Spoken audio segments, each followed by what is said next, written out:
The White House Briefing Room, statement by President Joseph R. Biden Jr. on continuing crackdown in Cuba. July 22, 2021, statements and releases. Quote, I unequivocally condemn the mass detentions and shame trials that are unjustly sentencing to prison those who dare to speak out in an effort to intimidate and threaten the Cuban people into silence. The Cuban people have the same right to freedom of expression and peaceful assembly as all people.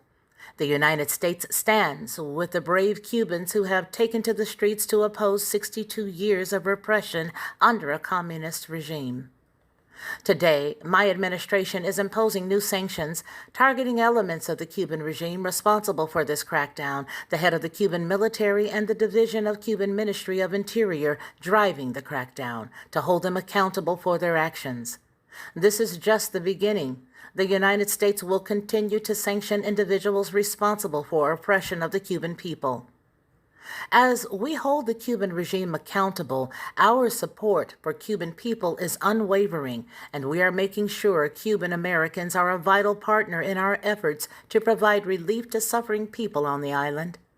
We are working with civil society organizations and the private sector to provide internet access to the Cuban people that circumvent the regime's censorship efforts.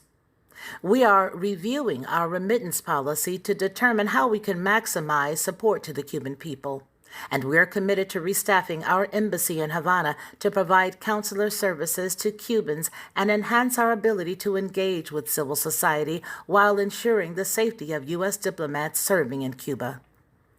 Advancing human dignity and freedom is the top priority for my administration, and we will work closely with our partners throughout the region, including the Organization of American States, to pressure the regime to immediately release wrongfully detained political prisoners, restore internet access, and allow the Cuban people to enjoy their fundamental rights, closed quote.